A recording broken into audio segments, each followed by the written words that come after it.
Welcome to a fireside reading of David Copperfield by Charles Dickens. Chapter 16, Part 1, I am a boy in more senses than one. Next morning after breakfast, I entered on school life again. I went, accompanied by Mr. Wickfield, to the scene of my future studies, a grave building in a courtyard with a learned air about it that seemed very well suited to the stray rooks and jackdaws who came down from the cathedral towers to walk with a clerkly bearing on the grass plot, and was introduced to my new master, Dr. Strong.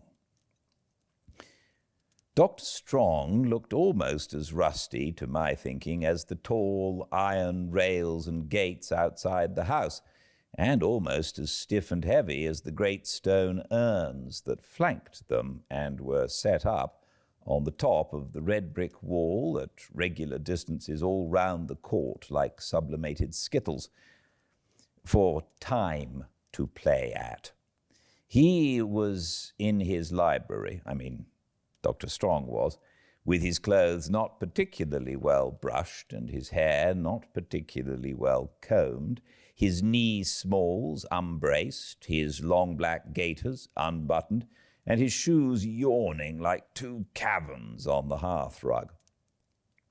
Turning upon me a lustreless eye that reminded me of a long-forgotten blind old horse who once used to crop the grass and tumble over the graves in Blunderston churchyard, he said he was glad to see me, and then he gave me his hand, which I didn't know what to do with, as it did nothing for itself.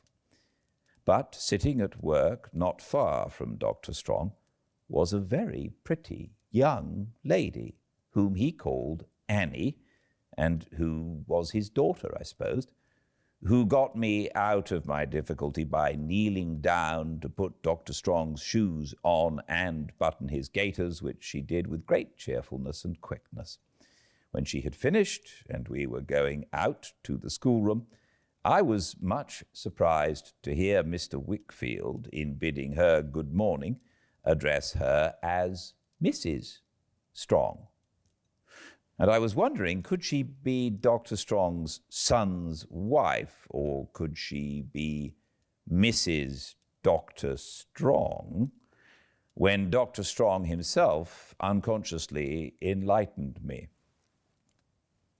"By the by, Wickfield," he said, stopping in a passage with his hand upon my shoulder, "you have not found any suitable provision for my wife's cousin yet?"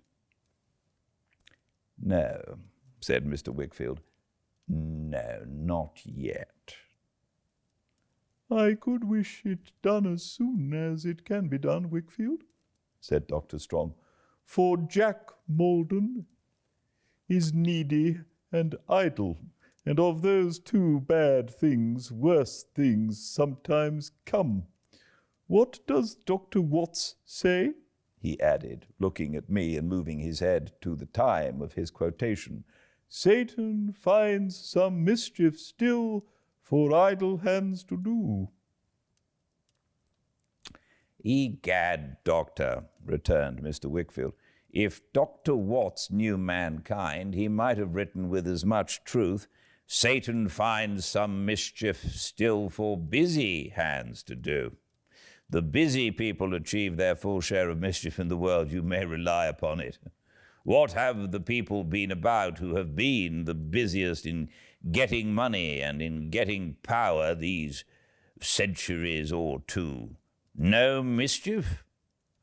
"Jack Molden will never be very busy in getting either, I expect," said Dr. Strong, rubbing his chin thoughtfully. "Perhaps not," said Mr. Wickfield. "And you bring me back to the question, with an apology for digressing. No, I have not been able to dispose of Mr. Jack Molden yet. I believe," he said this with some hesitation, "I penetrate your motive, and it makes the thing more difficult. My motive, returned Dr. Strong, is to make some suitable provision for a cousin and an old playfellow of Annie's. Yes, I know, said Mr. Wickfield. At home or abroad? Aye, replied the doctor, apparently wondering why he emphasized those words so much. At home or abroad. Your own expression, you know, said Mr. Wickfield. Or abroad.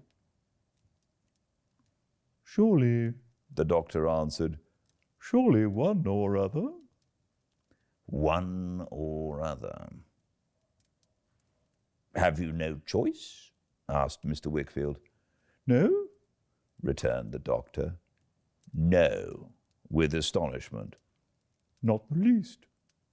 No motive, said Mr. Wickfield, for meaning abroad and not at home. No, returned the doctor. I am bound to believe you, and of course I do believe you, said Mr. Wickfield. It might have simplified my office very much if I had known it before. But I confess I entertained another impression. Dr. Strong regarded him with a puzzled and doubting look, which almost immediately subsided into a smile that gave me great encouragement, for it was full of amiability and sweetness, and there was a simplicity in it, and indeed in his whole manner, when the studious, pondering frost upon it was got through, very attractive and hopeful to a young scholar like me. Repeating, no, and not the least, and other short assurances to the same purport, Dr. Strong jogged on before us at a queer, uneven pace, and we followed. Mr. Wickfield looking grave, I observed, and shaking his head to himself, without knowing that I saw him. The schoolroom was a pretty large hall on the quietest side of the house, confronted by the stately stair of some half-dozen of the great urns, and commanding a peep of an old secluded garden belonging to the doctor, where the peaches were ripening on the sunny south wall.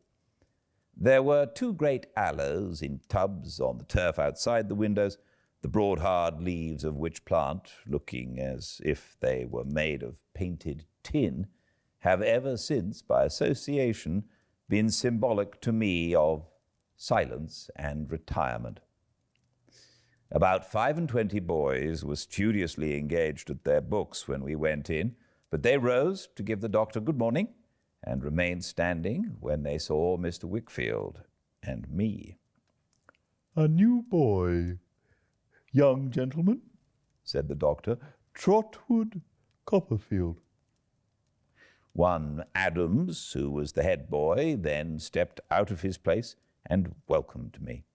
He looked like a young clergyman in his white cravat, but he was very affable and good-humored, and he showed me my place and presented me to the masters in a gentlemanly way that would have put me at my ease, if anything could. It seemed to me so long, however, since I had been among such boys, or among any companions of my own age except Mick Walker and Mealy Potatoes, that I felt as strange as ever I have done in my life. I was so conscious of having passed through scenes of which they could have no knowledge, and of having acquired experiences foreign to my age, appearance, and condition as one of them, that I half believed it was an imposture to come there as an ordinary little schoolboy. I had become, in the Murdstone and Grinby time, however short or long it may have been, so unused to the sports and games of boys that I knew I was awkward and inexperienced in the commonest things belonging to them. Whatever I had learnt had so slipped away from me in the sordid cares of my life from day to night, that now, when I was examined about what I knew nothing, and was put into the lowest form of the school. But troubled as I was by my want of boyish skill and of book learning too, I was made infinitely more uncomfortable by the consideration that, in what I did know, I was much farther removed from my companions than in what I did not. My mind ran upon what they would think if they knew of my familiar acquaintance with the King's Bench prison. Was there anything about me which would reveal my proceedings in connection with the Micawber family, all those pawnings and sellings and suppers, in spite of myself? Suppose some of the boys had seen me coming through Canterbury, way-worn and ragged, and should find me out. What should they say, who made so light of money, if they could know how I had scraped my halfpence together for the purchase of my daily saveloy and beer, or my slices of pudding? How would it affect them, who were so innocent of London life and London streets, to discover how knowing I was, and was ashamed to be, in some of the meanest phases of both? All this ran in my head so much on that first day at Dr. Strong's that I felt distrustful of my slightest look and gesture, shrunk within myself whensoever I was approached by one of my new schoolfellows, and hurried off the minute school was over, afraid of committing myself in my response to any friendly notice or advance. But there was such an influence in Mr. Wickfield's old house that when I knocked at it with my new school books under the arm, I began to feel my uneasiness softening away. As I went up to my airy old room, the grave shadow of the staircase seemed to fall upon my doubts and fears, and to make the past more indistinct. I sat there, sturdily conning my books until dinner time. We were out of school for good at 3, and went down hopeful of becoming a passable sort of boy yet. Agnes was in the drawing-room, waiting for her father, who was detained by someone in his office. She met me with her pleasant smile and asked me how I liked the school. I told her I should like it very much, I hoped, but I was a little strange to it at first. "You have never been to school?" I said. "Have you?" "Oh, yes, every day." "Ah, but you mean here at your own home?" "Papa couldn't spare me to go anywhere else," she answered, smiling and shaking her head. "His housekeeper must be in his house, you know." "He is very fond of you, I'm sure," I said. She nodded yes, and went to the door to listen for his coming up, that she might meet him on the stairs. But as he was not there, she came back again. "Mamma has been dead ever since I was born," she said in her quiet way. "I only know her picture downstairs. I saw you looking at it yesterday. Did you think whose it was?" I told her yes, because it was so like herself. "Papa says so too," said Agnes, pleased. "Hark, that's Papa now." Her bright, calm face lighted up with pleasure as she went to meet him, and as they came in, hand in hand. He greeted me cordially and told me I should certainly be happy under Dr. Strong, who was one of the greatest of men. "There may be some, perhaps, I don't know that there are, who abuse his kindness," said Mr. Wickfield. "Never be one of those, Trotwood, in anything. He is the least suspicious of mankind, and whether that's a merit or whether it's a blemish, it deserves consideration in all dealings with the doctor, great or small. He spoke, I thought, as if he were weary or dissatisfied with something. But I did not pursue the question in my mind, for dinner was just then announced, and we went down and took the same seats as before. We had scarcely done so when Uriah Heep put in his red head and his lank hand at the door and said, "Yes, Mr. Molden begs the favour of a word, sir." "I am at the moment quit of Mr. Molden," said his master. "Yes, sir," returned Uriah, "but Mr. Molden has come back and he begs the favour of a word." As he held the door open with his hand, Uriah looked at me and looked at Agnes and looked at the dishes and looked at the plates and looked at every object in the room, I thought, yet seemed to look at nothing. He made such an appearance all the while of keeping his red eyes dutifully on his master. "I beg your pardon, it's only to say, on reflection," observed a voice behind Uriah, as Uriah's head was pushed away and the speakers substituted. "Pray excuse me for this intrusion. That, as it seems I have no choice in the matter, the sooner I go abroad, the better. My cousin Annie did say, when we talked of it, that she liked to have her friends within reach, rather than to have them banished. And the old Dr. Strong, was that?" Mr. Wickfield interposed gravely. "Dr. Strong, of course," returned the other. "I call him the old doctor. It's all the same, you know." "I don't know," returned Mr. Wickfield. "Well, Dr. Strong," said the other, "Dr. Strong was of the same mind, I believed, but as it appears from the course you take with me, he has changed his mind. Why, there's no more to be said, except that the sooner I am off, the better. Therefore, I thought I'd come back and say that the sooner I am off, the better. When a plunge is to be made into the water, it's of no use lingering on the bank." "There shall be as little lingering as possible in your case, Mr. Molden. You may depend upon it," said Mr. Wickfield. "Thank ye," said the other. "Much obliged.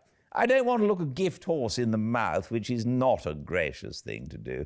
Otherwise, I dare say my cousin Annie could easily arrange it in her own way. I suppose Annie would only have to say to the old doctor, meaning that Mrs. Strong would only have to say to her husband. Do I follow you?" said Mr. Wickfield. "Quite so," returned the other. "Would only have to say that she wanted such and such a thing to be so-and-so, and it would be so-and-so as a matter of course." "And why as a matter of course, Mr. Molden?" asked Mr. Wickfield, sedately eating his dinner. "Why, because Annie's a charming young girl, and the old Dr. Strong, I mean, is not quite a charming young boy," said Mr. Jack Molden, laughing. "No offence to anybody, Mr. Wickfield. I only mean that I suppose some compensation is fair and reasonable in that sort of a marriage." "Compensation to the lady, sir?" asked Mr. Wickfield gravely.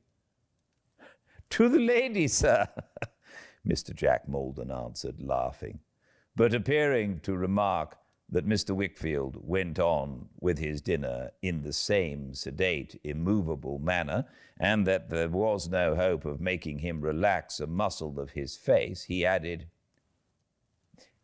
"However, I have said what I came to say, and with another apology for this intrusion, I may take myself off. Of course, I shall observe your directions in considering the matter as one to be arranged between you and me solely, and not to be referred to up at the doctor's. "Have you dined?" asked Mr. Wickfield, with a motion of his hand towards the table. "Thank ye, I'm going to dine," said Mr. Molden, "with my cousin Annie. Goodbye."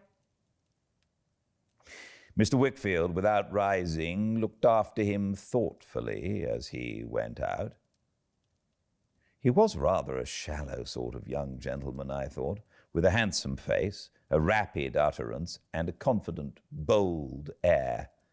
And this was the first I ever saw of Mr. Jack Molden, whom I had not expected to see so soon when I heard the doctor speak of him that morning. When we had dined, we went upstairs again, where everything went on exactly as on the previous day. Agnes set the glasses and the decanters in the same corner, and Mr. Wickfield sat down to drink, and drank a good deal. Agnes played the piano to him, sat by him, and worked and talked and played some games at dominoes with me. In good time she made tea, and afterwards, when I brought down my books, looked into them, and showed me what she knew of them, which was no slight matter, though she said it was, and what was the best way to learn and understand them.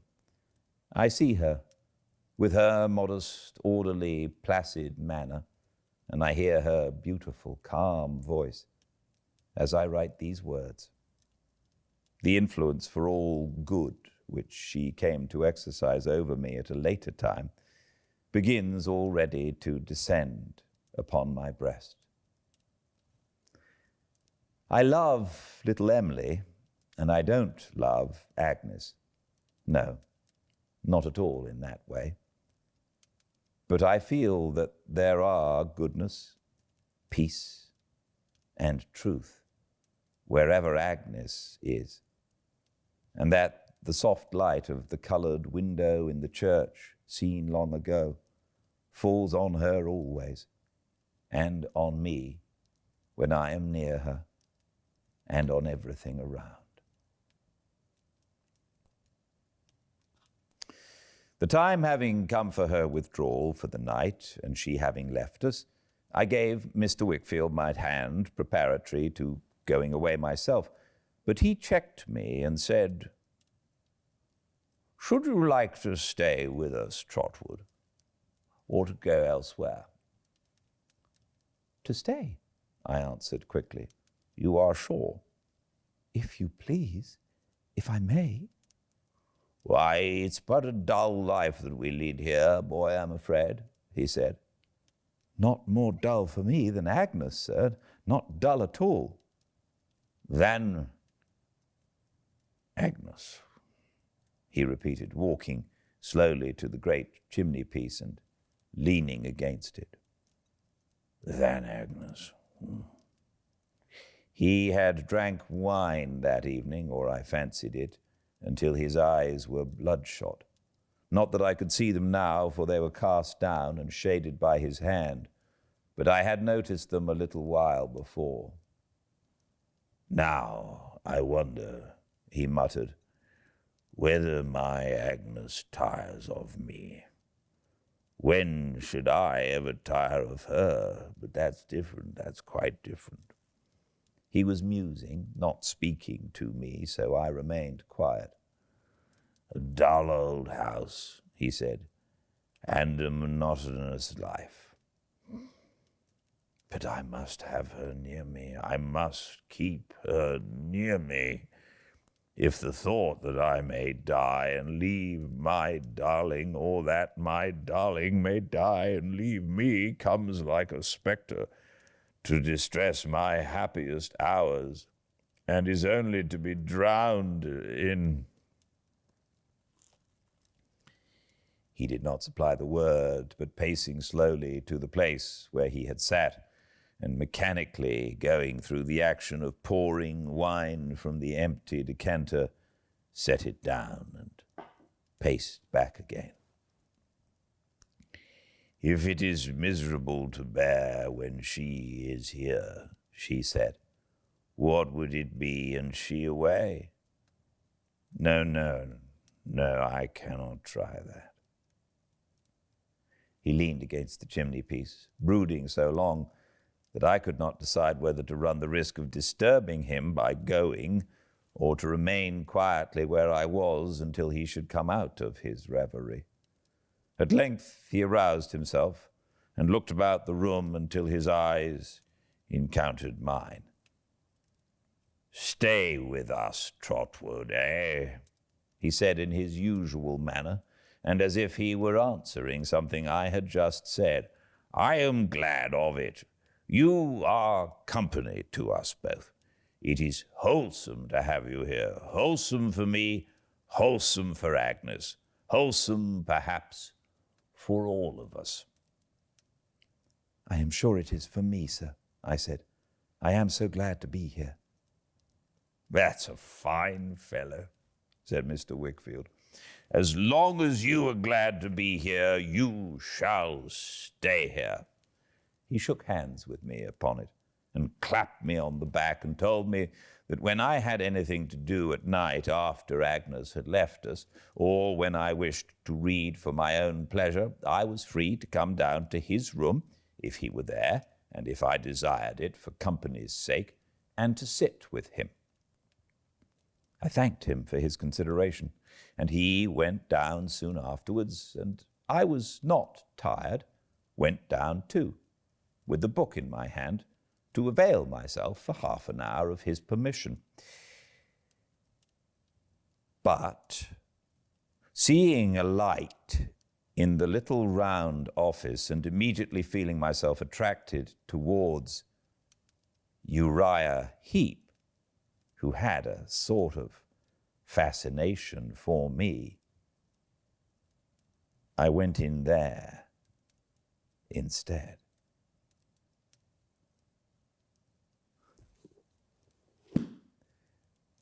Leaving you a little bit with a cliffhanger. I'm sorry about that.